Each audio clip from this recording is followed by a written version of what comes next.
Imagine, if you will, you're a child, nope, you're the parent of an 8-year-old child. It's 2 a.m. and you're fast asleep. But from the other room, you awake to a child's voice. You go in to investigate and find your kid, red-eyed, staring at their DS playing a game. This game. Hi, I was the kid, and today I'm here to share my story.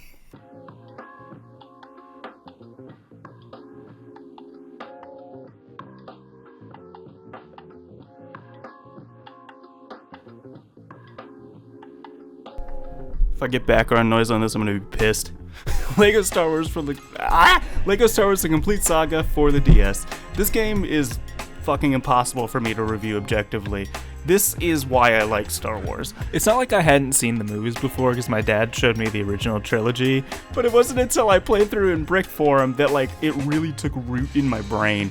To this day, I own thousands of dollars of Legos, and I entirely blame this video game for that. No matter how I slice it or try to describe it, this game was a fundamental part of my childhood. But is it actually as good as I remember? Let's find out. Unlike the last handheld LEGO DS game, this game is not outsourced, but rather developed by TT Fusion, one of Traveler's Tales subsidiaries that went on to make the vast majority of the games I'm going to talk about in this series. These guys know what they're doing. These guys can make a LEGO DS port. I trust these guys. Instead of doing every level like I did last time, I'm going to just summarize each episode as a whole and then try to highlight specific elements in particular levels that I think stand out. This is because I have twice as many movies to get through, and watching back the other video, I felt like it got kind of tedious and repetitive to try to mention every single level individually, so let's see how this goes. Episode 1 consists of 3 standard LEGO game levels, 1 vehicle mission, and 1 boss fight. The 3 standard levels, 1, 2, and 3, all stood out as being actually really engaging and interesting to explore. And I know I said I wasn't going to solo levels, but this one needs it. I love... Fuck. We have actual cutscenes now. I love this. Oh my god. I'm not even talking because I'm just taking in how much I fucking love this game. When I was playing this level, I swear to god I almost started crying because this was the level I played the most and the one I have the most closely associated with my first experiences with the game. I remember when I was a kid calling this level Negatitions because I was 8 and it took me years to realize what it was actually called. The layout of this level is burned into my mind. I will be on my deathbed going, oh, I remember before the exit, you have to smash that droidicon. Yes! Dude, I love this. I love this, and I love, you know what else I love? You can do that and break both your shields. That's always what I did when I came. I've played this level so many fucking times. Other than the nostalgia I have connected to this level, it's frankly not that interesting. I think it just stands out to me because it was the first thing I saw when I booted up the game as a kid, so it just got lodged in there. And I gotta respect it for that. As an opening to the game, it's fucking solid. The other 2 standard levels in this episode take place on Naboo. The first one opens with a cutscene that actually made me laugh, and I only mention this because the cutscenes in LEGO Star Wars 2 were so fucking abysmal compared to the genuinely creative and entertaining cutscenes in this game that I just gotta point that out. Something I praised both of these levels for is just being pretty. Maybe I'm just a sucker for levels with green, vegetation in it, but the lighting and colors in this level always stuck out to me as a kid. The second Naboo level has a section that I very distinctly remember feeling like my own little secret clubhouse type thing, no one else knew about, exploring this little area where this Minikit is. It reminded me of this tweet. I don't know how else to say this. I'm sure other people could relate to this, but as a kid, I just loved having, my own little areas, and this just tapped into that so hard. I also specifically enjoyed the end of the 4th level with this objective thing where you're supposed to free all of these guards from the droids to get them to these ships. Just having a checklist like this and having some more elements of an actual mission system gives a lot more sense of, legitimacy to what you're doing in the game. It's not just running around smashing bricks to get to the end. It feels more game-like, if that makes sense. And the only other thing I want to mention for this set of levels is the fact that it reminded me that all of the female characters make this damage sound when they get hit, and it... Oh my god, the sound effects too. They're like, ow, ow.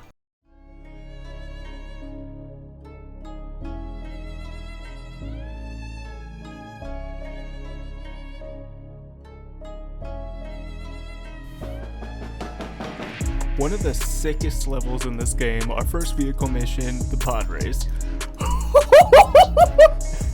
I remember that. Oh, yes. I had so much fun coming back to this level. I remember this being one that I just played over and over and over again to try to get the best times, which I did end up doing again here a bit. By and large, I think the vehicle levels in this game are actually one of the few things that's worse in this game than in LEGO Star Wars 2. Compared to those actually 3D levels where you're flying a real ship, it feels a little bit lacking to only have the top-down perspective, but it cleanly fits into the other goals of this game, using the DS as a unique piece of hardware, using the touchscreen, using both screens. It's kind of annoying to edit this because it does use both screens, but while you're playing it, it's pretty cool. This game is just bringing back so much childlike excitement and wonder. And up last in this episode, we got the first boss fight in the game. Once I heard Duel of Fates, fucking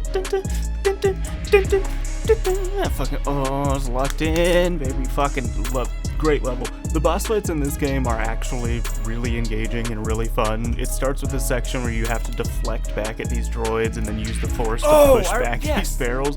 It's so much more engaging, it's so much more interesting, it feels like a real fight, and it feels very different from the other levels. Wait, this is so much more intricate than I remember it being. Like, it's really big. It's like the Elden Ring of LEGO games. No, but seriously, the fact you can't attack when you actually have to, like, lock his stuff, wait for him to finish his attack, and then hit him when he's open. Like, it's cool because I actually feel like I'm dueling with him, and I'm gonna die if I lift this up. There you go. That was cool, and it felt like I actually broke through his shit. This is so much more interesting. Oh, I love this. Overall, episode 1 starting out strong. I have nothing to bitch about. Honestly, this game's just fun. I like it. It's fun. I'm having a good time. Immediately after finishing that level, I went back and replayed it just because I realized the red bricks in the final level of every episode were the multipliers, and you got me fucked up if you think I'm going to be grinding studs all this time. Okay. I forgot about this entirely. Coming back to the level, I actually found this thing that I completely forgot was in the game. There's all these touchscreen minigames that are associated with the character panels. I don't know how I forgot these were in the game because you do them all the time, but there's only 4 type of doors, which I think are the same as all the panels in the other games. The astromechs have this spinny thing that I showed you. The protocol droids have this one where it's dropping down, you have to select them. Imperial people have my favorite one, which is this matching minigame that I actually got really good at and we'll talk about more later.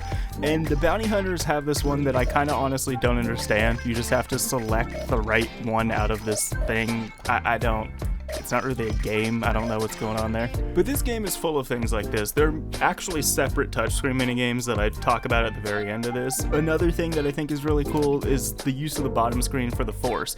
If you've seen my mouse flick up on the top screen at certain points in this video, you're not crazy. That is happening. It's because you can press A to use force objects, but as you can see here, it takes so much longer to the point that there are some puzzles that you need to use the bottom screen to actually finish. This is really cool to me because it falls in line with a lot of what Nintendo was doing at the time, trying to push the DS as a novelty console with the touchscreen and the dual screens being a cool, unique thing. I really like the usage of it here. It kind of sucks playing on an emulator, but on the original console this added so much. Okay, I think I'm done yapping. Episode 2, let's go. Like the first episode, episode 2 has 3 standard levels, 1 vehicle level, and a boss fight at the end.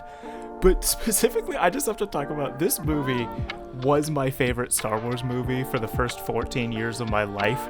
I watched the original Clone Wars animation and was like immediately sold on the idea of Republic gunships and clone troopers and fucking the miniguns. Not to mention this movie has my favorite planet and one of my favorite characters? Stop it. All of that is to say I already really like this movie, but in this game, I think it is phenomenal. It opens up with this level on Kamino featuring an Obi-Wan that looks more like fucking Jared Leto wearing Gucci pants than Ewan McGregor. I don't know. Look at this and tell me if I'm crazy. Does this look like the same dude? I don't think so. Also in this level is this part where you have to deflect lasers back at these turrets to open a door. I just think it's, anytime they make you use this deflection mechanic, I think it's really fun just because it forces you to actually pay attention and time your strikes. There's this cute little area that's like a break room with a vending machine that has a mini kit in it, and the level ends with a boss fight against Jango Fett in this Jango Fett's starship. This level's just pretty because it's on a planet that I enjoy, but it's got this little fucking this square thing. Fun level. However, it pales in comparison to the fucking magnum opus that is Droid Factory. Every time I've come back to this game, like since I played it as a kid and just played one level for fun some afternoon, this was what I played, because this was the level that I loved and played more than any of the other ones. I know I said something similar about the first mission. That one I enjoyed because it was my first experiences with the game. This one I enjoy because it's objectively really good. As the name suggests, you're playing through a factory that creates droids, but it's this whole Rube Goldberg system where you're able to see from start to finish how they're made. There's a lot of moving parts, there's a lot of this bucket that drops you down, these things that are trying to stamp you. The console chugs like a motherfucker when this level's running, but that is part of what makes it so impressive to me. The fact that they got all of this to work on a DS is phenomenal. The section that really always drew me to this level was these compression things where I guess they're molding the droids and the bucket that I showed earlier. All of these moving parts come together to just make such an interesting and dynamic level that is, to me, unlike anything else that they've even attempted in this game. So it stands out. It's really cool. I don't actually think there's another LEGO game on the DS that has something like this. It's pretty fucking cool.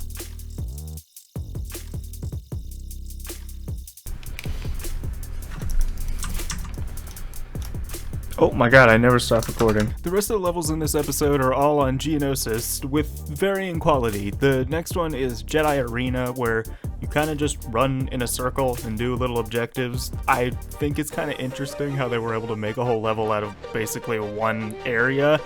Not the most interesting thing though. The only points of note I have for this level are that you get Mace Windu from it, who I swear in my head was a character you had to buy, but awesome, they give them to you for free, and you can get 9 out of the 10 Minikits just in story mode. Something cool that's not actually in the level, but the rewards you get for completing it are these Jedi who actually have unique abilities. Kit Fisto can do this front flip if you jump once, and Shakti can do this corkscrew dive attack if you jump twice. These are recycled abilities, like the Emperor has the same ability Shakti does, and Count Dooku uses the same one as Kit Fisto, but still, it's like, I think it's cool that they tried to give each character some type of personality and the abilities that they have. It's just a step beyond what was done in the last game, and it adds a lot of charm. The next level is our technically first real vehicle mission, and I'm going to clump it in this section because I do not like it. It uses the same control scheme from the top-down perspective that the pod race does, but instead of speed, it is slow and weird and tactical. It doesn't make fucking sense. I'm going to talk more specifically about the vehicle levels in this game at the start of episode 3 because there's a decent one there, but this is the worst example of it in this game. How we went from these actual 3D levels on LEGO Star Wars 2 to this garbage, I don't know.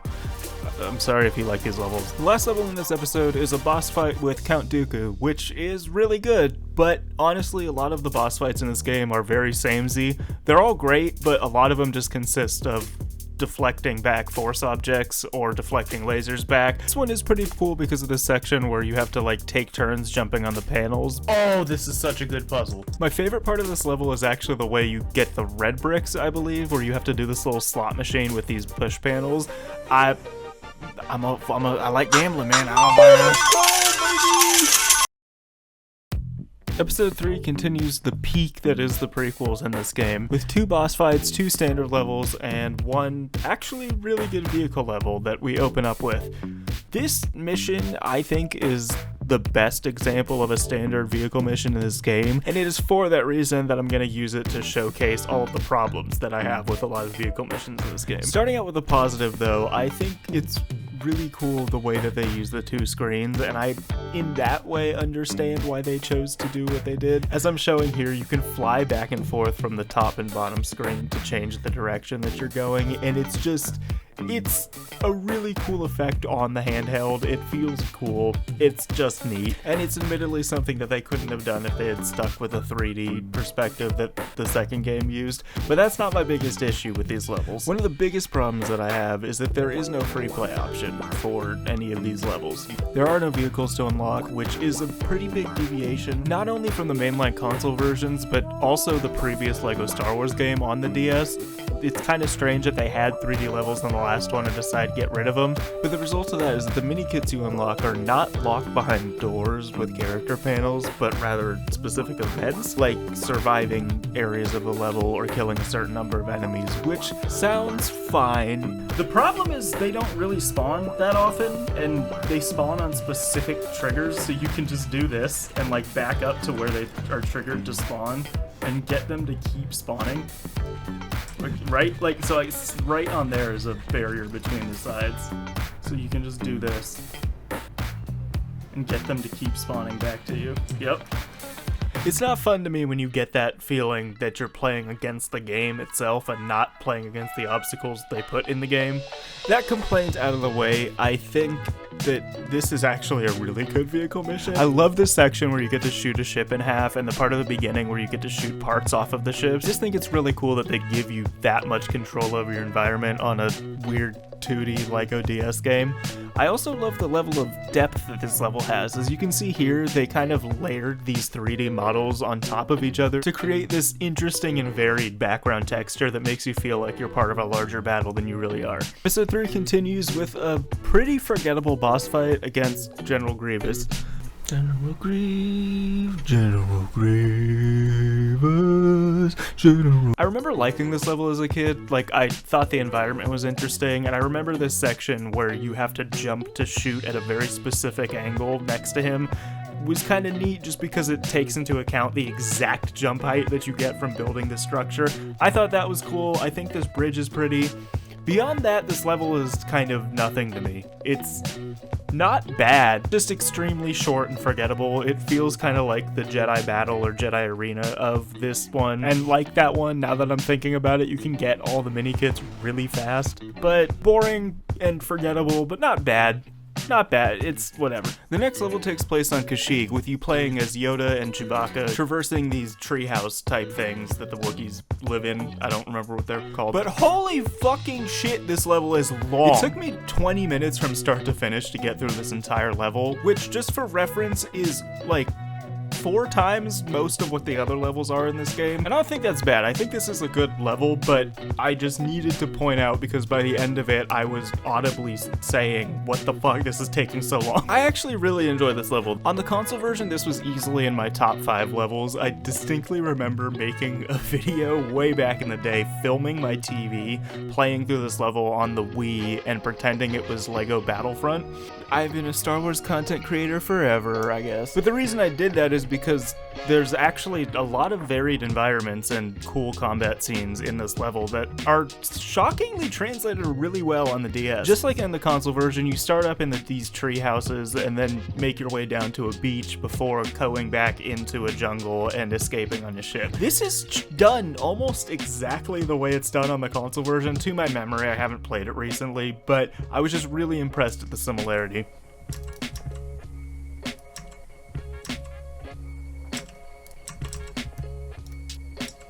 Yo, I'm a Yoda movement god. What you know about LEGO DS Yoda movement? This level's pretty, love the jungle textures, love the beach. This section with the boulders falling down is really fun and really stuck in my head. I didn't remember it was in this level, but as soon as I saw it, I was like, oh, that part! That's all I gotta say. Good level, so long, so fucking long.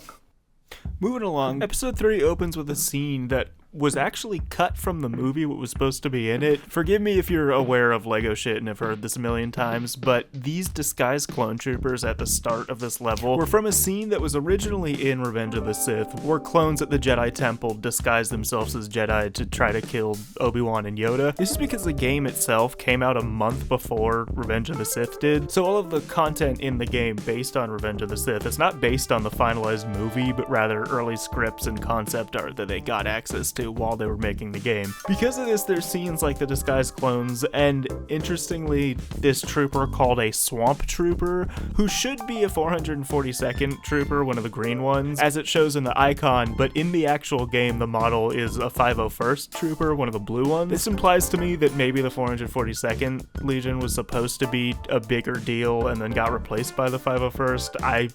Who knows? But regardless, it's a cool little Easter egg, because outside of some Hasbro toys, this is the only other appearance of these clones that is no longer canon. I guess they're in comics. I don't know, but it's neat. Yeah, so I was more excited about sharing that fact than anything about this level. I wrote nothing down. Alright, what do we got? What else we got for this level? The script says Pretty Cyber Room. That's Pretty Cyber Room. Okay.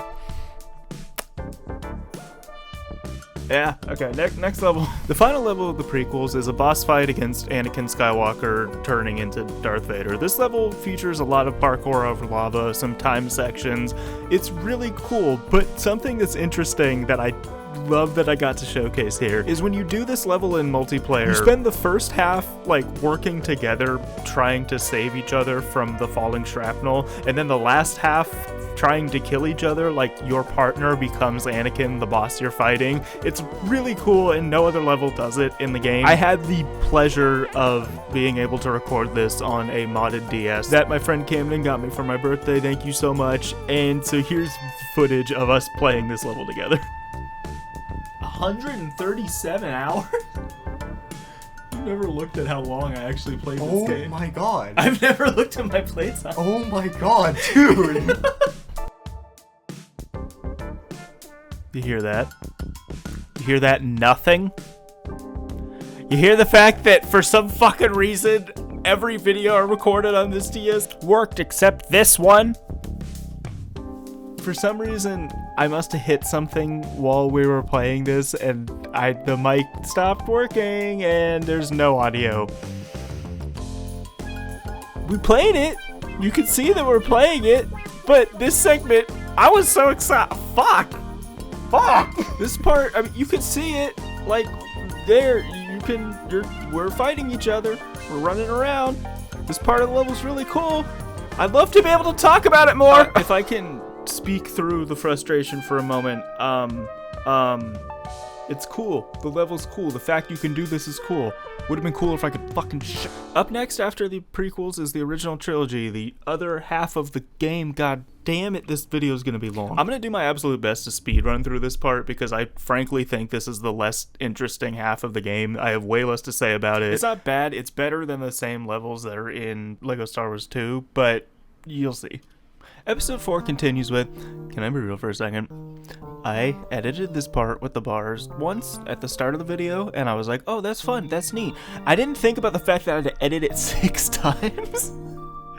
And I'm really regretting this decision now, because I can't just copy it, because all the clips are different sizes. Anyway, just off rip from level 1, I was finding it almost impossible to not compare this game to the one from the previous video, just because I know I'm biased, but in my mind, it's just night and day, so much better. Immediately a better cutscene. This was a year after. That's what I don't understand. It's so much better! Well, the cutscenes immediately impressed me compared to LEGO Star Wars 2. I pretty quickly remembered how much I just do not love these levels compared to the prequels. I knew that I liked the prequels more than I liked the original trilogy, but starting this level, the fucking visceral disappointment in my bones. I also think it's because I feel like I just fucking played through this exact same game. Spent pretty much this whole level just debating why I was not enjoying myself, pretty much, because I liked the first half so much. And I realized it's the same reason I prefer the prequels, other than the nostalgia, is because they let you play as Jedi almost the entire time. There are for sure sections in the original trilogy that let you play as Jedi, but they're generally mixed in with more sections where you're playing as blaster characters, which I don't hate. It's just one of the most fun things that you can do in this game is play with Jedi movement. But at least in my memory, these moments are much more far few and in between than in the prequels. The only other notable thing about this level was that I realized, unlike in LEGO Star Wars 2, where you actually have a party of characters following you around, the characters you pick up in this game just turn into little apparitions that just down to the bottom screen, which I assume is a resource saving thing, but I find actually far superior because the characters following you around aren't constantly in your way like they were in the last game. But other than that, this level is honestly very similar to Negotiations, but instead of playing as Jedi, you're playing as Princess Leia shooting. The next two levels were actually clumped together as one level in LEGO Star Wars 2, that being the Junlin Wasteland and Mos Eisley. The Wasteland level is actually one that I completely forgot was in the game, but I think is a really cool addition. I've been having a good day, but you know, sometimes I went to the gas station and they had no gator light. None. They haven't restocked it or something. This level is cool to me because it lets you go inside the Jawa Sandcrawler, which was just a cutscene in the other game, so actually having a full area and level for it here is really neat. There's a section here where you have to free R2-D2 by pushing a box into one of these slots, but there's also a Minikit you can get, and if you choose to get the Minikit first, he's not happy. Sorry, man. Got priorities, sorry, bro. He's like, what the fuck? He's like, wow. He's like, you piece of shit. That's a slur in R2-D2 language. And something that stands out in both of these levels is just how much they let you do parkour as Obi-Wan. It is crazy. There's so many areas in this game, and specifically this episode, where you can just get on roofs and jump over things and get to areas that you probably... I have to assume that the devs knew that you could do this. They know how high they made you jump. They know the areas that they built. I think it had to be kind of intentional, but it lets you play with the game in a way that feels very just creative and interesting. Exploration. I'm just saying fucking words. I should sample this. Yeah. Oh, what the fuck? The only other really notable thing from these two levels is at the end of the second one where you have to chase the spy. Oh, I actually like this part. I don't know why this stuck in my head. I just remember liking this part, so it was fun coming back to it. Oh, this is Mos Eisley. Mos Eisley? I gotta fucking figure out how to say it. I'm gonna piss people off. This episode is brought to you by pesticides. Because they chose to have two Tatooine levels, unlike LEGO Star Wars 2 where there's two Death Star levels, they only had room for one, but I think that's a pretty fair trade-off. The disguise mechanic returns as it does in every iteration of this level. I thought this part where you get to shoot across a bridge and help everyone out was fun. Helping out my boy. And the same hot tub Easter egg that's also in almost every version of this level is here again. I just love how consistently they love hot tub troopers. Lightsaber, rule of the Jedi.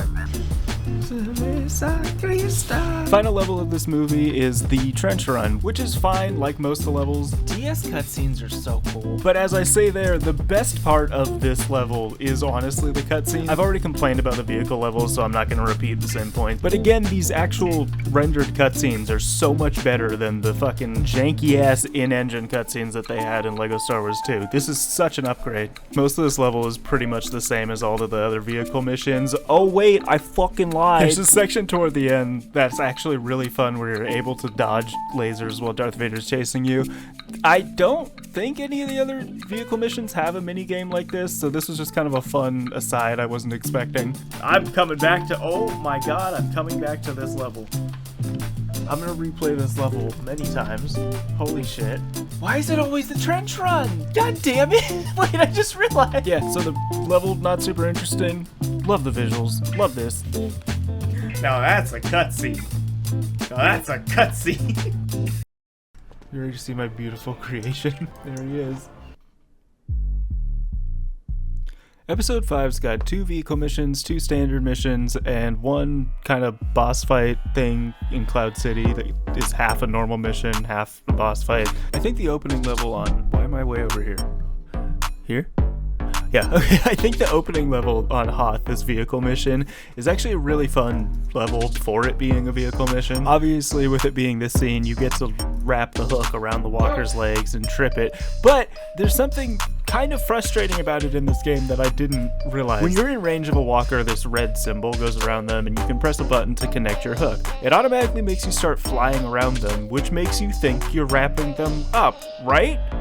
Wrong. What you're actually supposed to do is use your stylus on the bottom screen to trace the outline of where you're flying, and then that wraps the wire around. It would be nice if there was any on-screen prompt telling you that this was the case, but there isn't. It's fun once you figure it out and kind of satisfying to trace around the walker, but before you know that's what you're supposed to do, you're going to be breaking some wires and being really confused for a little bit. Why does it keep breaking? What am I doing? What am I doing wrong? What am I doing wrong? Oh, you trace it on the bottom screen. Okay, interesting. Other than that minor annoyance, I think this is a pretty good level, but again, like most of the vehicle missions, not the most notable thing in the world. The next level is also on Hoth, and the only notes I really had written down for this one is that the lighting is pretty during certain parts, that this would be good B-roll, and also that this section where you shoot the icicles and they fall down is pretty fun. Alright, next level. I fucking hate this level. I fucking hate this level.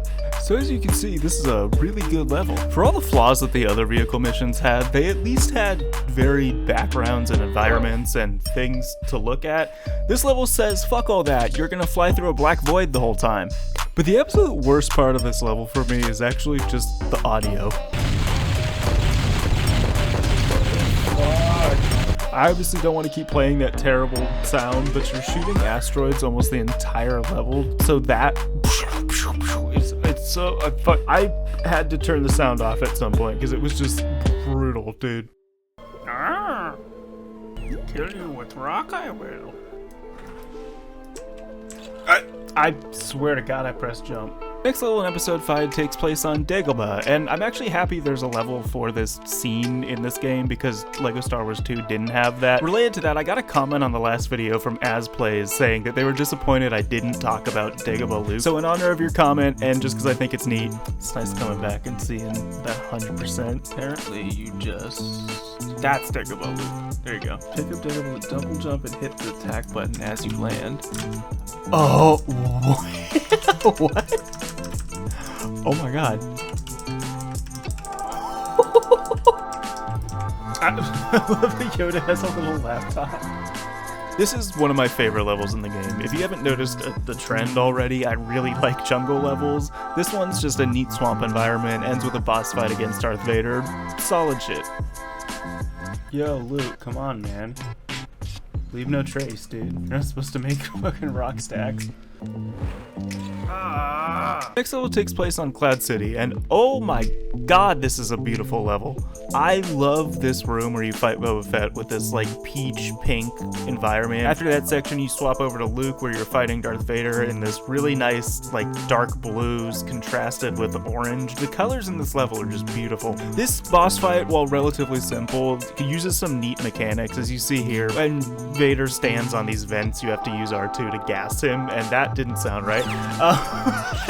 There's also this section where you have to fly across using R2 to like shut off these stormtrooper spawning areas. I just like the way that they force you to use both characters through this fight while still integrating elements of the other boss fights.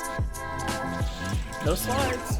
After the iconic cutscene that I showed earlier in the video, you swap back to Princess Leia and Lando, and it's just... This level is so fucking long. And again, that's like, it's fine because it's a level that I really enjoy, so I don't mind that there's a lot of it, but wow, there's a lot of it. And when you come back to get Minikits, these types of levels are just infuriating. Don't want to end on a negative note. I think this is a great episode. I think this is a great level. And honestly, it actually just goes up from here. I'm trying to think of something less shallow to say than just this episode is one that I really like, but this is one that I really like and has levels I enjoy. This episode just has a lot of variety in the environments, from the jungles of Endor to this first level at Jabba's palace, which I ended up going and played the console version for a reason I'll talk about in a second, but this version is remarkably similar to the console one. Like, a lot of the layout of the level and the gameplay elements are pretty much identical. Something I thought was interesting is that the Bausch outfit is put on through one of the disguise terminals, which I just thought was a kind of cool reuse. There are these jukeboxes in this level that are in the console version and have a mechanic where if you build them, the enemies around you will start dancing and ignore you. That just doesn't happen in this game. Sometimes they'll freeze like this, but most of the time they don't do anything. And just to check that I wasn't doing anything wrong, I went back on the console version of this game and it's the same thing. Hold on, don't attack him. Music starts playing and they don't attack you, right? So that means, unless I'm doing something terribly wrong, they decided to copy these jukeboxes from the console version, but not their functionality, which is fine if you haven't played the console one. They're just another decoration to break, but really confusing if you played both. Anyways, I wasted enough time talking about jukeboxes. The second half of this level is so good. The first half where you're playing as Princess Leia and Luke, The second half where you're out fighting Boba Fett on the outside of Jabba's ship, so fun. Something that I think they did really well in this game that the last one fucked up is really selling the scale of the sand. What the fuck? Oh no, I needed to look. Sail barge, I looked it up. But anyways, it just sells the scale of it much better, and it feels a lot closer to the movie. It feels more epic. This is cool. Look at this. Look at this. Look at how much of this ship you can see right now. This is sick. I wrote in the script, or my notes, pirate part sick, which I assume refers to this. Oh my god, you get to go on the top like a little pirate ship. I remember this. Do you have a gun? Good. Oh, that's the red brick. Holy shit. Okay. The level ends with a cutscene of you blowing up the ship with the turret, and just night and day my reactions. I was so mad at this part of the last game. Having a great time now. Great time. Love this shit. Love this shit. Alright guys, this is a very important moment for us. As I've said before, this is the fucking best level in every game that it's in. I so far have not liked the vehicle levels in this game, so I'm actually concerned. I actually say something in this part before the level even starts that was like weirdly prophetic. I don't remember how it is, but there's kind of two ways they could have done this, and if they did it the way I'm thinking, it's going to be boring. But the two ways I was referring to is like the slow vehicle missions versus the ones like the pod race where you just go, and it turns out they did both. So this level alternates between sections where it is like the pod race where you can't go backwards, there's continuous forwards movement, and those parts are really fun, but they're mixed in with these slower sections where you get to the free movement to go around and collect things, and it's just so, hey, we're back to the fun stuff. Okay. It just drags the levels down so much. If it was just the fast sections, this would be one of my favorite, if not my favorite level in the game, but it's just bogged down by these slow sections. Up next, we got another level that ranks really high for me. This one's just a cozy, like, fall, winter, by the fire type level memory. Oh my god, I love this. I remember this level so much. I love this. I know their sole purpose and the only reason they exist is just to sell merchandise to kids, but I fucking love Ewoks. I think they're a cute, cool addition to the series, and I love in this level specifically Wicket's like red 40 hot Cheeto colored hood. It's just, I love this specific model for Wicket. I love Ewoks. I love this level. It's just, is Wicket cracked? Look at this 60 FPS Wicket gameplay, dude. Wait, chat, am I goated? This level also just has some really pretty elements, like this little waterfall, and I might just like it because I like jungle levels, but this one has a special place in my heart. I swear to god, if it's another Switch that drops a box that makes me build a door. I don't like his sound when he gets hit. I feel bad for him. He goes, "Ew." If I had one critique for this level, I guess not even critique, just comment, it's really long, like a couple other levels I've mentioned. I wouldn't mention that other than the mental fatigue started hitting in towards the end of the recording. Oh, big fuchsia panel. Oh, big fuchsia panel. Oh, how I love you. This next section just devolved into me singing a made-up improv song about the big fuchsia panel. I'm fucking... Jesus Christ. I love that little spin. Up next is the final boss fight against Emperor Palpatine, and I actually like this level. I think it's a pretty decent boss fight. The core mechanic here is this lightning attack that Palpatine has that freezes you in place and forces you to swap to the other character to smack him. But as I asked myself here, is this the whole fight? This is not the whole fight. Unfortunately it is, yeah, kinda. There is this section with these lightning tiles where you have to follow a specific pattern that flashes in and out. It's just kind of a fun little puzzle. But right after it, you go back to the same mechanic, which again isn't bad. I think it's fun. It's just, I wish that it was a little more varied. The next level is one I actually really enjoy. For a vehicle mission, this is phenomenal. It's basically like a original trilogy version of the opening to episode 3. It's like that level where it sells the scale of the battle really well. There's a section where you get to blow up Star Destroyers. This is sick. Blowing up Star Destroyers is fucking sick. I really like the backgrounds in the section where you're infiltrating the inside of the Death Star. This core area where you're shooting these pink targets is actually, I think, the best execution of this mechanic in the game. And I love this wall at the end where you get to shoot a bunch of tiny tiles. It's just really satisfying. The level ends on a high note with this section where you get to dodge lasers, much like in the episode 4 mission at the end. And one last praise of this level is the cutscene at the end. I love that they included this section with Vader's body. They give it the Lego goof and charm, but I think it's neat that they included this in the kids game just to be accurate to the movie. And with that, we are done with the story. We are already at 39 minutes. Good God. Still got the Minikits to go through, which I'm not going to take super long on, and the Minigames, which I might take a little longer on because I'm excited for that. Please don't go away for that. I know this video is long. I'm putting this section in here because I feel weird immediately transitioning into the Minikits. So I'm going to use this as a second to say thank you. If you watch this much of me talk about Lego games, you're sick as fuck. When I was making these videos at first, I thought that no one would watch them or give a shit, and the fact that anyone actually watches this is awesome. So thank you so much. I don't want to dick ride, but I'm very appreciative, and I wanted to communicate that. There you go. The Minikits in this game were actually such a wonderful experience to get through. They're very predictable in this game, and by that I mean they're usually behind character panels or behind areas that can only be accessed by certain jump lengths or heights. But that's it. There's no weird shit. Admittedly, there's no references or Easter eggs or any of those positive things, but I think there's also no confusion, and there's no walking around levels having no clue what to do, because the way you get the Minikits is consistent across the whole game, as I think it should be, and the fact it's even a positive is kind of interesting. The only thing that is weird or different about the Minikits in this game is these weird, like berry tokens that you have to pick up 3 of in every level to get 1 Minikit, and I think this is actually a really smart and really cool mechanic, because generally they're in objects in the level that you have to break that you would break for studs anyways. But because they're hidden in any type of object, it forces you to break everything because you don't actually know what you're looking for. I think it's a smart way to force the player to engage with more of the world than they would otherwise. But still, this is very predictable, and they're in locations that you would expect them to because they're in objects. And as such, I have almost nothing to say about the Minikits in these games. I had a really cozy and nice experience coming back through all these levels with my custom characters and getting the Minikits. I was able to just put on music and zone out, and it was a really nice experience. I don't have any really highlights or negatives or anything because they're all very similar. They're all basically just this door you couldn't access in story, now you can. Before I move on, I'm just gonna do a little like compilation of moments from me getting the Minikits. But yeah, very solid, very chill. I think that's exactly what a Lego game should be. It's perfect. Wake me up, yes, I can't wake up, wake me up, yes. In my blood to rise before I come and save me. Ah, shit. Whoa, wait, what? What the fuck? Wait, I fell off the side and then double jumped at like the exact right time. I'm in the dark, but you would never thought of me. I've been sleeping. These one by one. Diggle bat. Diggle bat.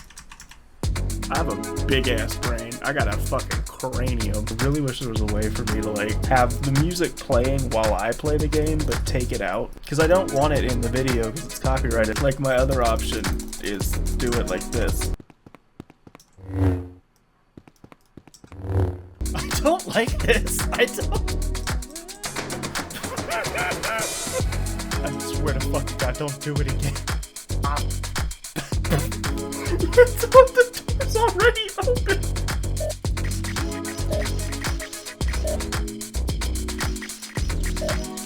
Oh, that's the best I've done.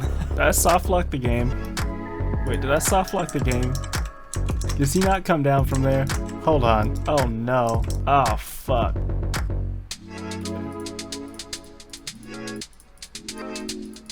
Oh fucking yes. That's my favorite puzzle. That's my favorite puzzle. Wait, really? It's just enough of a boost to make you... Oh, that's fucking... I like that. Oh.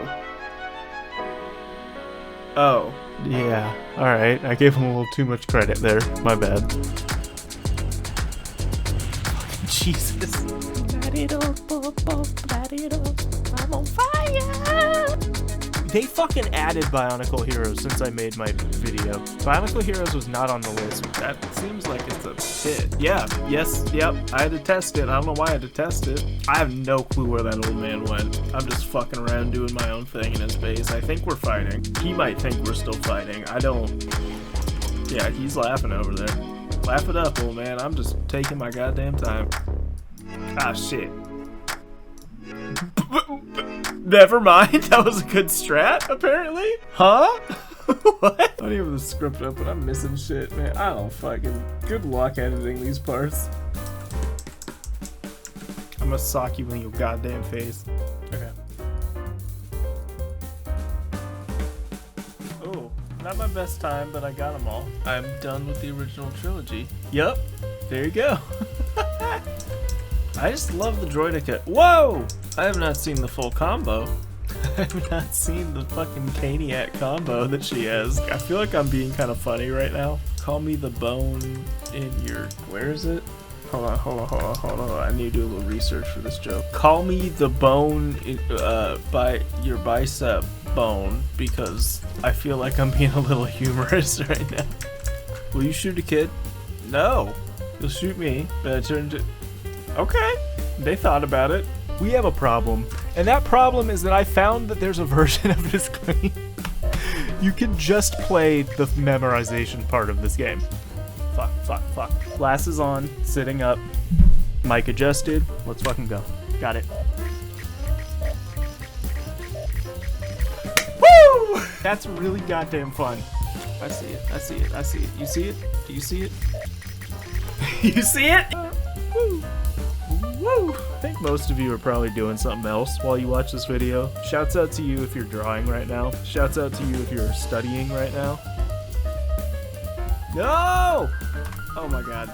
I think I just thought General Grievous was cool. I say that past tense like I don't still think he's really cool. Sorry. And I think there's a good amount of Minikits in here. Lock in. Got it. No, I don't got it. I don't got it at all. I don't got it at fucking all, man. Oh no. Leia. Hit it from the back. God damn, girl. Slow down. I think there's more level after this. This is a chunker, dude. This is like a shit you gotta stand up for, man. This is a shit you gotta take your goddamn shirt off. That's what this fucking level is. Wait. I sounded like the, you know, in the crossing things, like walk sign is on to cross. When you hit it too many times, it wait. Any kit level just because there's so much going on. Just because there's so much. Just.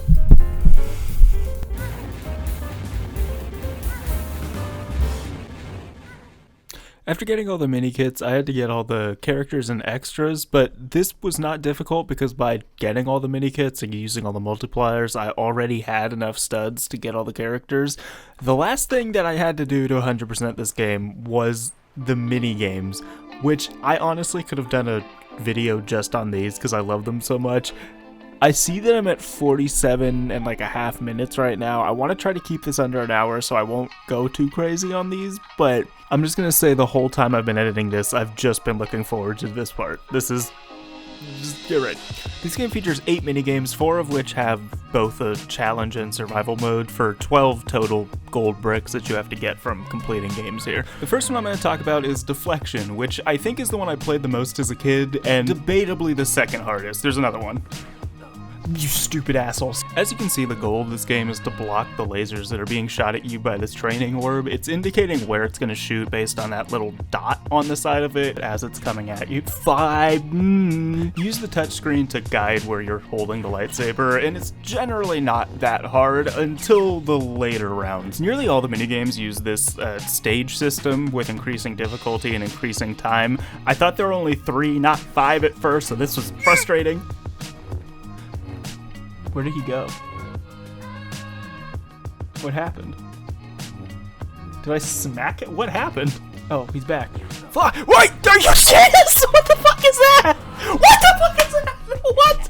So it gets much harder as you go on. This game was the first one that I started and the second to last one that I finished, so it is, in my opinion, one of the harder ones. Yo!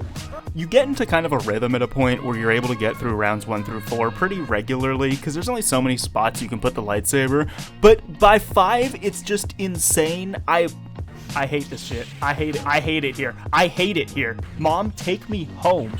Pick me up and take me home. I fucking hate it here. I hate it here. I went as far as to make a little guide to know exactly where to put the lightsaber because I kept dying so much. Once you realize there's only 5 positions, it's actually not that bad, and I was able to do it.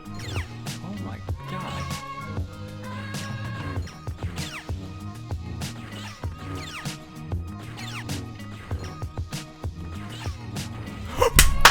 Woo! Oh, okay, my adrenaline, the heart, oh my god. As obviously frustrating as these games can be, this was by far the most fun that I had playing this game. The difficulty that they have, while kind of unfair at first, makes it so satisfying if you actually master them, which no one should do in 2024. This was kind of a dub. It was fun, fuck it. Up next is Pit Stop, which falls into a category of these minigames that doesn't use stages, but rather just its own thing. I can't really describe it any other way. In this one, you're working as the pit stop crew for a pod racer. This one features a lot of different uses of the touchscreen, which I just thought was fun. It did not work super well on the mouse with an emulator, but it was still fun. I forgot that this was in the game until I played it, but as soon as I saw the part where you have to spin the engine to get it started and you have to clean the windshield, I remember doing both of those immediately. This one is nowhere near as hard as the first one, and I got it done in maybe 3 or 4 tries, so yeah. I'm so mad right now. I didn't record that run. Oh my god! I just did a perfect run. You can see it, okay, you can see the overall fuck off! That's so stupid! What the fuck? I don't remember what this one is at all, but I'm guessing the second that I click on it, I remember this. I didn't like this one that much. This next minigame is about as basic as they come. This is just a matching puzzle, kind of like one of those Simon Says disc things. It's not super notable other than the fact that the sounds made me go fucking crazy at some point.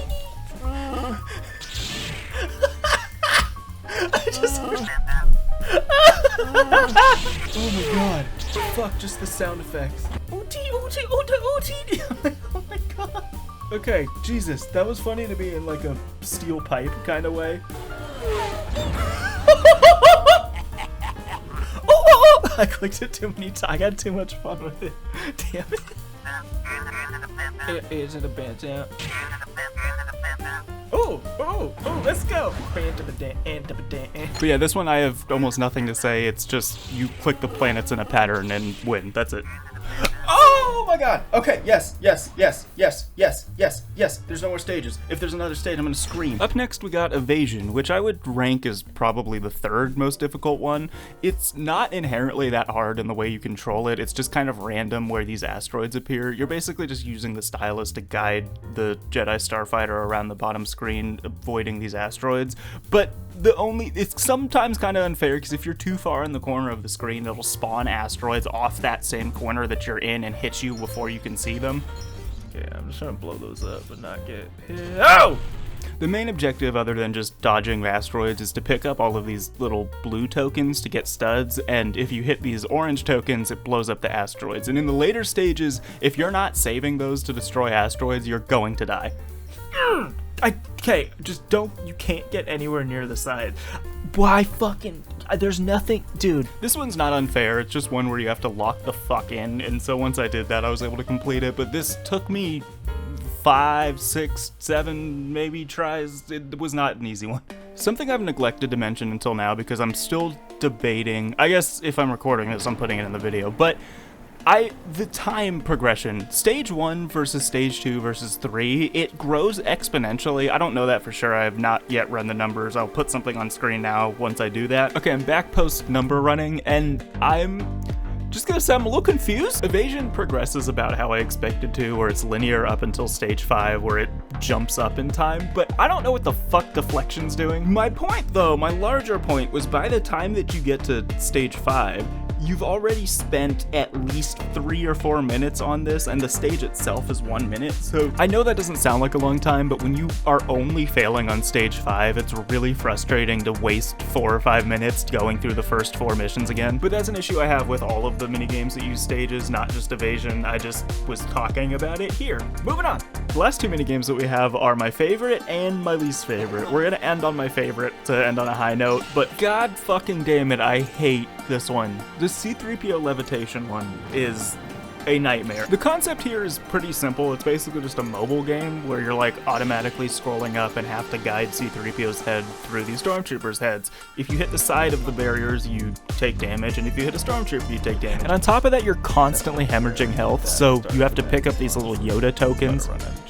Fuck you, I was right next to one. In itself, it doesn't seem that bad. The problem is that the hit detection is fucked. I don't know how it's like detecting the collisions between objects, but whatever it's doing, it feels off. I just had multiple moments throughout playing this minigame where I swear I didn't touch the wall or I didn't touch a stormtrooper and I still took damage anyways. Maybe I'm crazy, but this one's also just painfully slow. Even in the later stages, it's scrolling up at the same pace and it just becomes so, like, the frustration that I had with the stage mode on the other ones is minuscule compared to how bad it is in this game. I'm not gonna do the chart again, but just know that the final round on this one is well over 2 minutes. I did end up just save scumming on the 5th round because I died in the same spot so many times and refused to play through the first 4 stages over and over again. Call me a cheater if you want, I really don't care. I still 100% of the game, fuck you. I just had a moment while I was playing this where I was like, do I really actually want to spend hours of my life improving a skill at this stupid game that does not matter?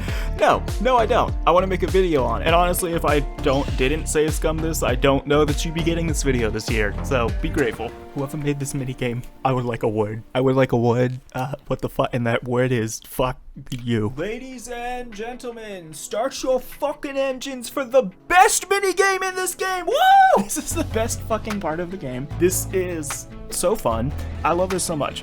This game fucks. This is the minigame. Like, if they could remove every minigame besides one, this would be the one you'd keep. It's so fucking fun. It's basically just like a runner mobile game, which is funny because this came out years before those were even really a thing. So if they just put this on the App Store, I feel like they could have done well. Anyway, the way you control this is using a dial on the bottom screen just to aim where Grievous is. This is the one I played the most. The one, there's little jumps you can tap. It's so fucking fun. I think my favorite part about this one is that there's no bullshit. There's just, they had a really basic mechanic of dodging objects and jumping over rings and didn't feel like they needed to do more, and I'm glad they did it. It's fucking awesome. There's nothing wrong with a game being simple when that simplicity is perfected, and I think they did that here. I think some of the best video games have gameplay that is relatively simple, but they've just they've honed it down to a point where it's actually enjoyable, and it's just inherently satisfying. It doesn't get boring. I can keep playing this one and not get tired of it. It plays almost like a rhythm game where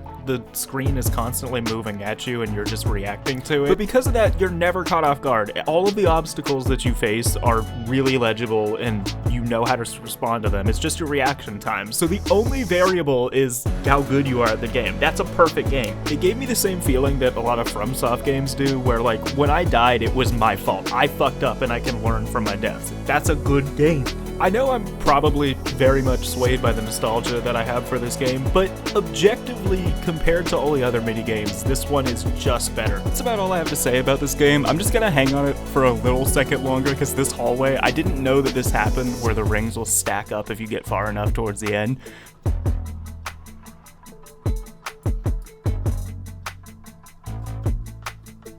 Oh my god. Wait.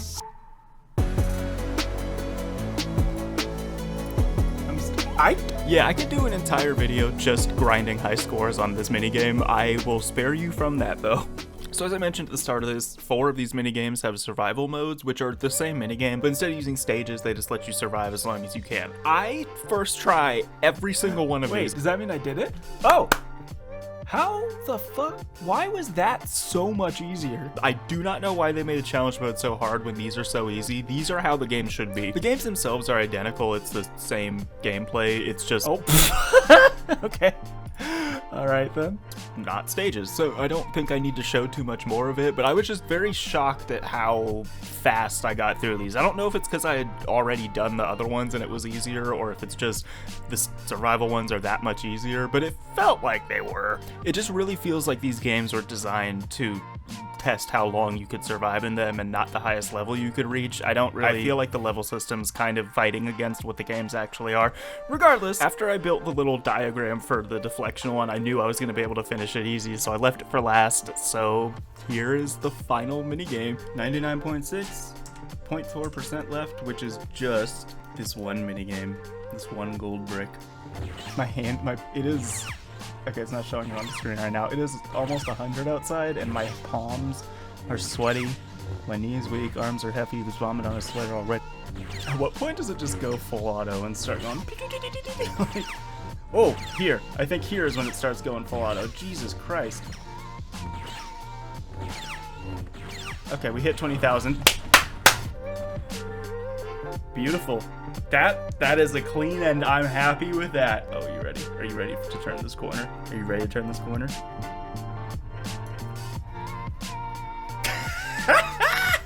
"26 hours, 18 minutes, 15 seconds. Oh. Yeah, let's fucking go.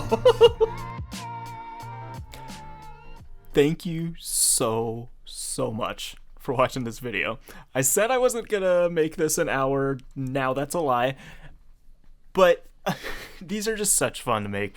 I love playing back through the games. Editing them's fun. It takes a while, and especially for these longer videos, it takes a bit. So let me know if this is actually something you guys want or if these are too long, because I'm always worried about that.